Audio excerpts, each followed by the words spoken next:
Lógico. Obrigada pela oportunidade, pelo convite de estar aqui com vocês hoje. Eu sou a Aline Varela, sou terapeuta integrativa. Estou aqui para compartilhar um pouquinho da minha história com vocês, fazer esse papo maravilhoso sobre essa espiritualidade que é única e o que eu puder contribuir com todos. Vamos junto. É isso. Agora, Aline, a gente tem uma curiosidade eterna, né, Ana Clara?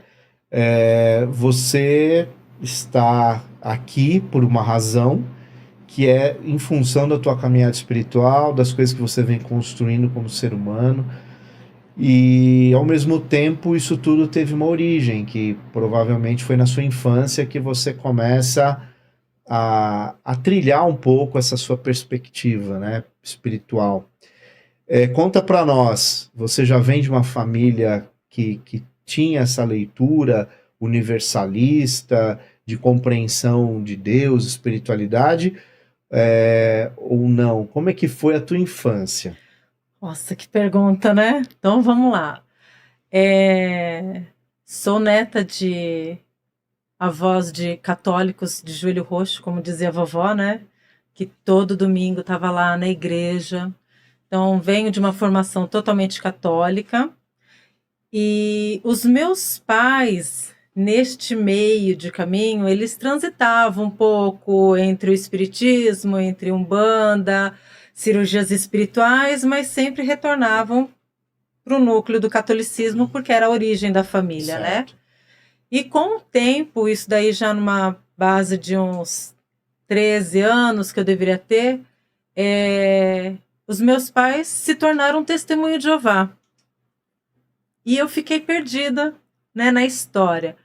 Mas nesse período da infância, adolescência, né, como eu falei, meus pais sempre buscavam assim, os caminhos alternativos. Ali naquele meio, meus pais também mexiam com tarô, numerologia. E eu, uma criança, como qualquer criança, super curiosa, não podia ver nada daquilo que meus olhinhos brilhavam. E eu queria mexer.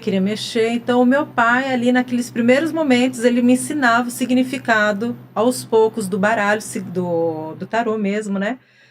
E eu ficava ali toda encantada com o baralho. Então, eu falava assim, posso mexer?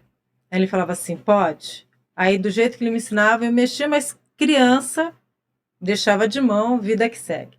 Só que aí a gente volta um pouco no tempo. Imagina, hoje eu tô com 46 anos, eu com 5 anos chegar na escola, prezinho, falava, professora, você sabe o que é a carta 13 do tarô? Então os professores ficavam meio assustados, mas para mim aquilo era muito natural, né? E seus pais, nesse momento, testemunhas de Jeová? Não, eles se tornaram depois. Ah, depois. Depois. Tá. Porque meus pais eles eram deficientes, né? Meu pai surdo e minha mãe surda, já com perca de visão nessa época. Então, eles tinham um condicionamento físico limitado. Então, a nossa comunicação era um tipo de comunicação. E a gente sabe que as pessoas com deficiência, eles têm um campo de exclusão, né? É muito difícil ter um segmento religioso que acolha essas pessoas. Então, eles se sentiam perdidos diante de algumas religiões, mesmo que a alma dele buscasse por algo, e ele sabia que aquilo era verdade, né? Mas eles não tinham esse acolhimento, eles não tinham uma pessoa que pudesse traduzir o que eram aqueles ensinamentos espirituais para eles. Tá. E num determinado momento, determinado ponto da vida da minha mãe, do meu pai, aparece uma pessoa que foi justamente isso, né? Que acolhe ambos diante da deficiência deles, diante da real necessidade deles. Então, quando você é visto, poxa, sua alma se alegra, né? Você se sente completo. Então, eles entraram para os Testemunhas de Jeová e seguiram. Eu falei, gente, eu não... Desculpa, mas a minha realidade é outra, eu sei que existe essa comunicação espiritual, e aí eu comecei a minha busca, né? Então eu comecei em terreiros de umbanda, eu tinha uma vizinha muito amiga, que eu gostava muito dela, e a mãe dela era a mãe de santo do candomblé, então ela me explicava muitas coisas. Na época, o marido dela falava assim, minha filha, você ainda é muito nova, vai ali na umbanda, ali debaixo lá do São Nelson, que é mais leve. Desse jeito ele falava para mim, vai ali que é mais leve. Se você sentir interesse, aí você vem pro candomblé. Senão, continua. Porque você tem muitas perguntas e essas perguntas, de alguma forma, precisam ser saciadas. Então, vai lá. Então, aí eu comecei a ir no terreiro de Umbanda do Seu Nelson, que era lá perto de casa. Eu chegava em casa, minha avó já descabelada comigo. Aonde você foi? Aí eu olhava para ela, respirava fundo. Como que eu ia falar para minha avó, né, católica, ortodoxa, toda bonitinha, que eu estava indo para um terreiro de Umbanda? Era uma coisa totalmente inadmissível. Então, conflitos dentro de casa era muito comum por causa de religião. Disso. Mas, eu aprendi a respeitar o gosto de cada um e falei assim, vou seguir a minha vida. Então, dentro desse segmento religioso. Depois que eu casei, que eu tive meus filhos, né, que eu estava totalmente perdida em partes, né, buscando respostas para as coisas que eu sentia, para as coisas que eu via, das coisas que eu percebia, e não tinha ninguém para me trazer. E era interessante porque eu tinha uma amiga na época que ela era missionária de uma igreja protestante. E se esses missionários soubessem a mediunidade maravilhosa que eles têm, né? E um dia eu liguei para ela, falei assim, irmã, conversando com ela, ela falou assim, irmã, Deus está me mostrando que você está buscando uma casa dele. Aí eu falei, tô, mas eu não falei para ela que casa que era. Só falei, sim, tô buscando. E aí ela falou assim, amanhã, na hora que você for trabalhar, a primeira casa de Deus que estiver aberta, você entra que Deus vai falar com você. E aí eu fiquei pensando com meus botões. Falei, gente, eu trabalho a 2 quadras da minha casa. A única igreja que eu passo é a igreja da praça, que é católica. Falei, lá não é porque eu tô lá todo dia, buscando isso dentro da minha alma. Falei, eu não sei como que vai ser isso, então seja o que Deus quiser. E fui trabalhar tranquilamente, não vi nada, porque eu passei em frente à igreja, não era a igreja. E no meio do expediente, eu sei que a clínica estava lotada de gente aquele dia. E a minha colega fala assim, Aline, vai comprar uma extensão, porque precisa para ligar o aparelho do médico. Eu falei assim, não tem como sair daqui agora, porque a clínica está lotada. Ela falou assim, você tem que ir. Eu falei, eu não posso ir. Não tem como eu deixar você só... Aline, só faltou ela me jogar por escada abaixo. Eu falei assim, então eu vou correndo. Que era na rua de trás. Saí correndo, eu passei em frente a uma casa espírita. Aí sabe quando parece que alguém te pega assim pelo cangote? Fala, volta. Aí eu só passei assim, olhei, mas aí eu tive que voltar, né? E você nunca tinha reparado a existência dela ali? Não, do lado da minha casa. Nunca. Aí eu parei, fiquei olhando, aí eu vi lá, Núcleo Assistencial, Paz e Amor em Jesus. Naquela hora, meu corpo esquentou de uma tal forma, parece assim que um fogo, de baixo para cima. Aí eu fiz assim, tá, eu já entendi, mais tarde eu volto que agora eu tô trabalhando. E fui fazer o que eu tinha que fazer. Na época eu liguei pro meu ex-marido, falei, ó, é o seguinte, tem uma casa aqui, eu quero conhecer, eu vou me cuidar, eu vou cuidar das crianças. Se você quiser vir comigo, bem, se não quiser, amém, fique em casa, mas eu estou indo. Tanto que eu já estou nessa casa há 20 anos. Foi aquela lá, aquela casa. Aquela casa, não tinha como errar. Né? Foi exatamente como essa missionária falou para mim, Aline, Deus vai falar com você. Hoje a gente entende o que é esse Deus, né? Essa espiritualidade.